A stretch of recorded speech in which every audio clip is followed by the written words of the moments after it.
Hey guys, this is Miss Harlequin, and in this lesson we are going to be reading the next set of monster pages, and we're going to be looking at text evidence to help us analyze the reliability of a character.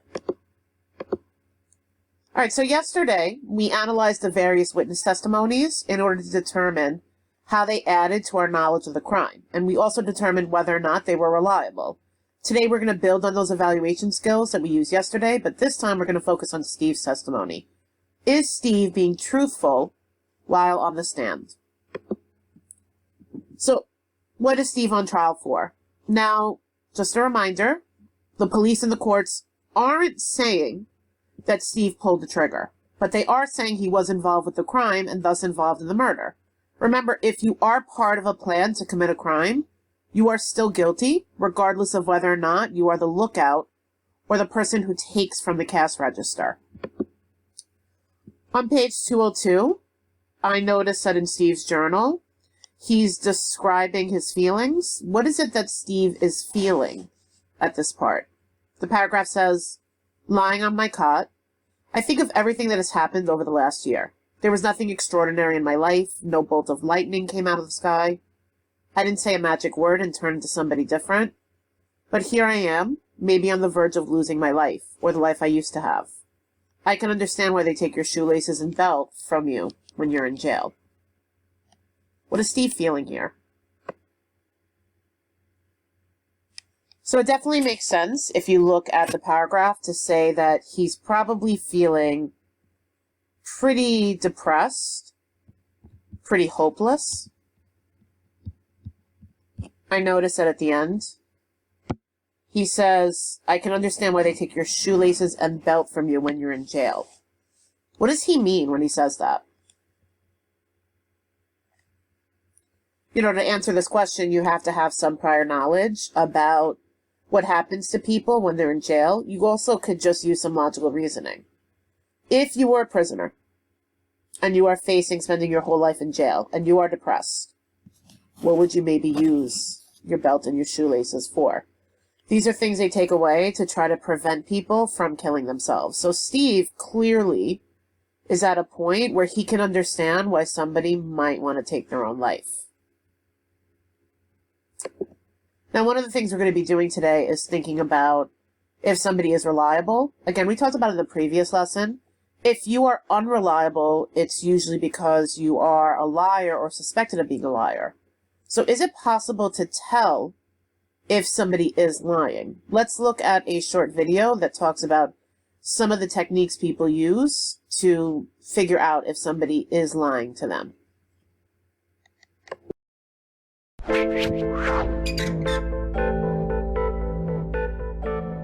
Lying is a natural human trait. It lets you manipulate the way you want others to see you.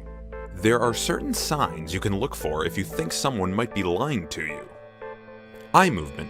When right-handed people are lying, they look up at the right. Left-handed people look up to the left.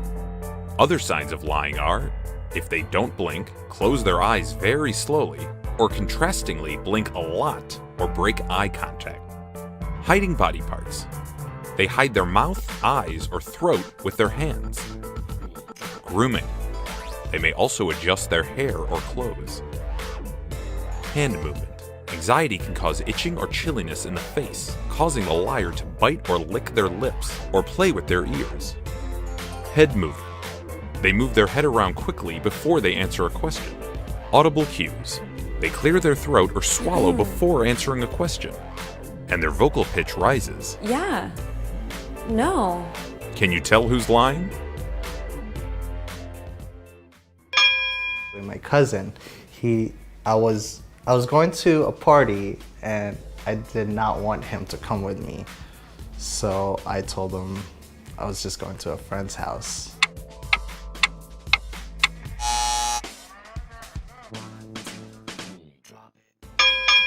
Probably this morning when somebody cut me off and I yelled at him.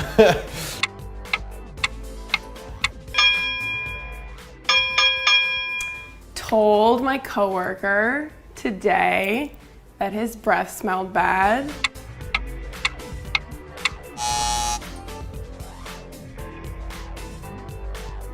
So, Are you good at spotting liars?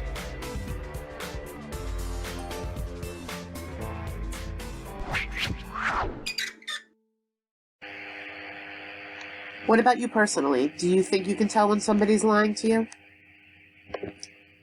So as we read today, I want our focus to be on determining whether or not Steve is telling the truth. Or, to get to the heart of it, was Steve involved with James King in a plan to rob a drugstore? Because if we think he was, then he is guilty. So I want you to think about your own personal opinion before we read his testimony.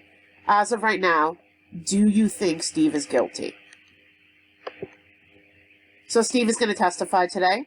We want to look at his words closely and see if we can figure out if we think he was involved with James King to commit a crime. Let's open up to page 219 and follow along.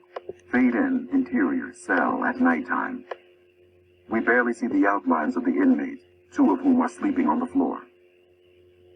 The prosecutor said I was lying. I wanted to ask her what she expected me to do when telling the truth was going to get me 10 years. When it got you in the system, it ain't time to get all holy.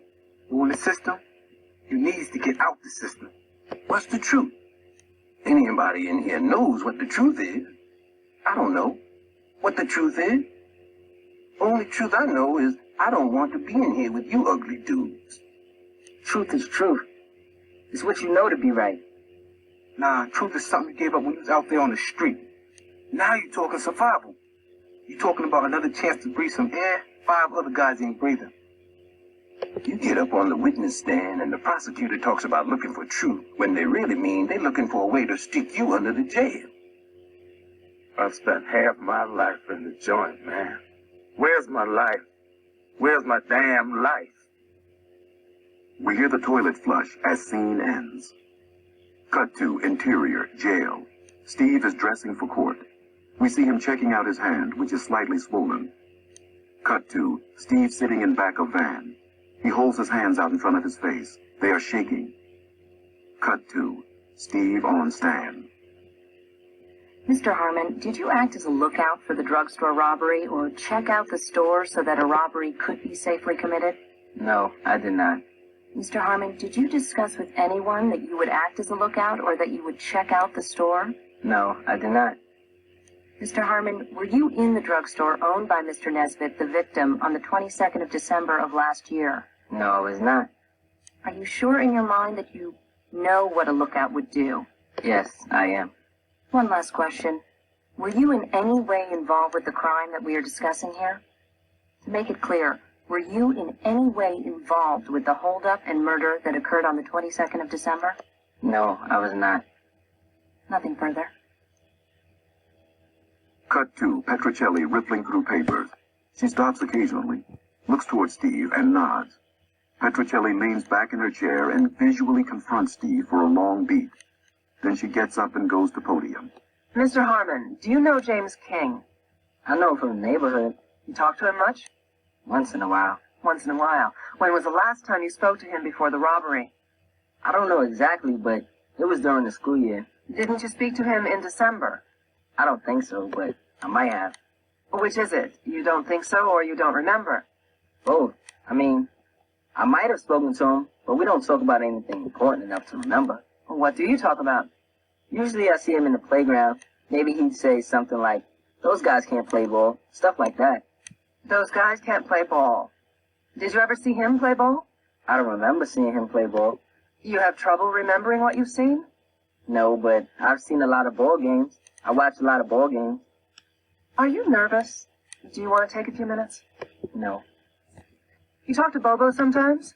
Objection. We've been referring to the witness as Mr. Evans. Sustained. Have you spoken with Mr. Evans? I might have said hi to him. I've never had a conversation with him. You ever talk to Mr. Cruz? Osvaldo Cruz? Yes, he's about my age. I've talked with Osvaldo. What did you talk to Mr. Cruz about? Same thing, mostly. About playing ball, or the weather, or what's going on in the neighborhood. Did you hear Mr. Evans' testimony that... Let me put it this way. You heard Mr. Evans' testimony that you came out of the drugstore just before the robbery. Is that right? I heard his testimony. And are you saying it was just a coincidence that you were coming out of the store at that time? Steve has a flashback of O'Brien turning over the cup. Cut to Steve on witness stand. I don't know exactly when the robbery happened, but I know I wasn't in the drugstore that day. So Mr. Evans was lying. I don't know what he was doing, but I know I wasn't in the drugstore. You heard Mr. Cruz say that you were supposed to go in and check the store out for cops. Is that right? Objection. I believe the testimony was that Mr. Cruz was told that was the case. Do you want the testimony read back? I'll withdraw the question as framed. Mr. Harmon, do you remember Osvaldo saying that he understood you to be the lookout? I heard him say that. And according to you, Mr. Cruz was lying too. No, somebody could have told him that, but I know I wasn't there. Then he must have lied. Is that right? Objection. The prosecution is soliciting an argument. Withdrawn. Mr. Harmon, you say you weren't at the drugstore any time during the day of the robbery. Perhaps you would tell us where you were. I don't know exactly where I was when the robbery took place. Most of the day I was going around taking mental notes about places I wanted to film for a school film project. Well, if you don't know exactly where you were, can you tell me anyone who might know where you were? I don't even remember where I was.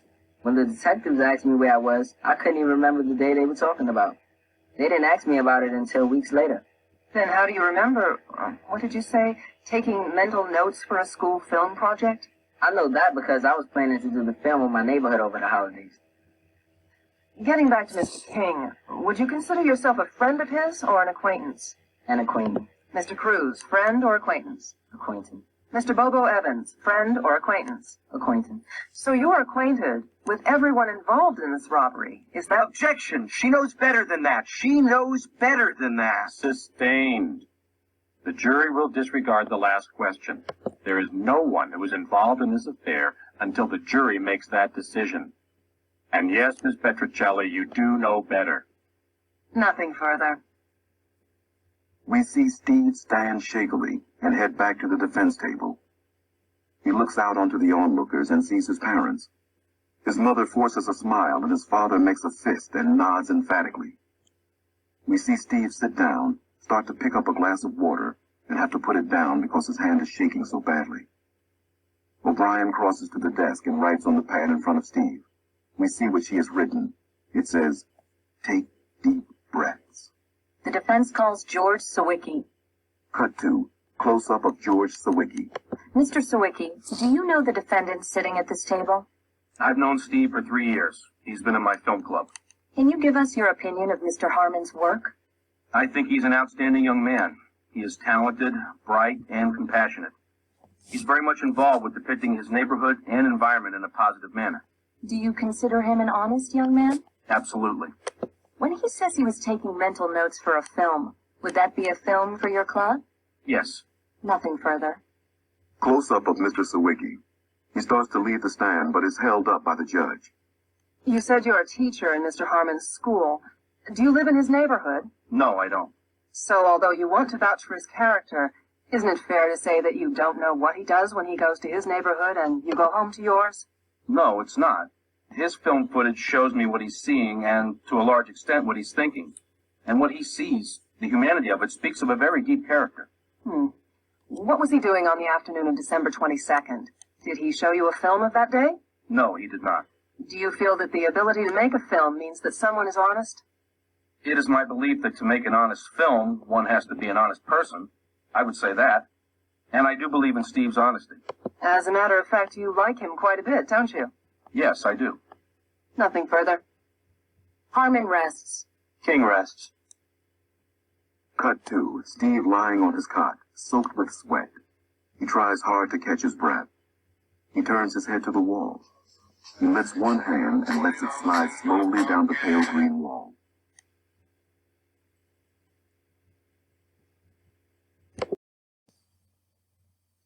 Okay, so let's look back at the pages we've read. Think about whether or not Steve is telling the truth or not. So I actually first want to start before today's reading. If we turn back to page 203, in Steve's journal, he makes a statement, "We lie to ourselves here. Maybe we are here because we lie to ourselves." What does Steve mean by that? How could Steve have lied to himself that would have led to him being in jail? In order to answer this question, you have to think about what actually led to Steve being in jail. What is the cause of him being in jail? And how could that reason, that cause of him being in jail, how could that be a result of him telling himself a lie?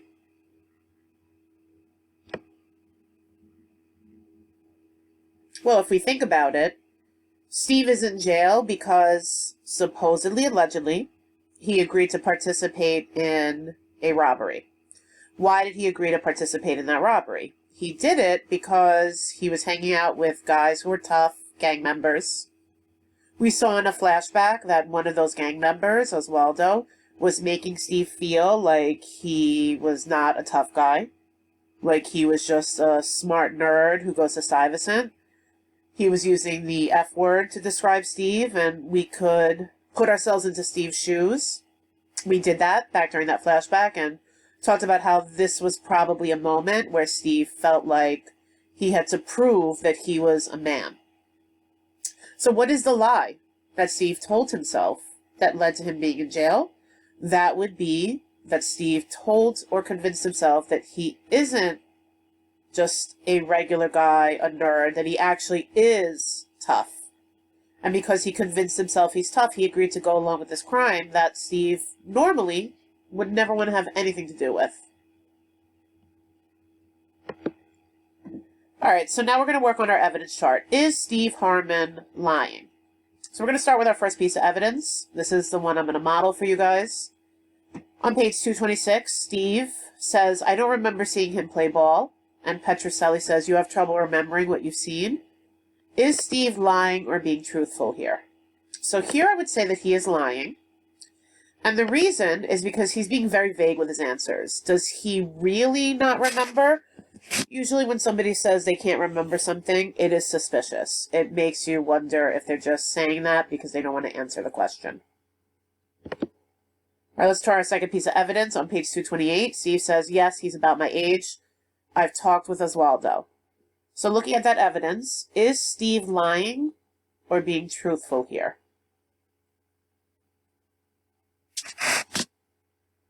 All right, most likely he is being truthful, but why? What is it about what Steve is saying? What is it about what I know from earlier in the book that would lead me to believe this is truth?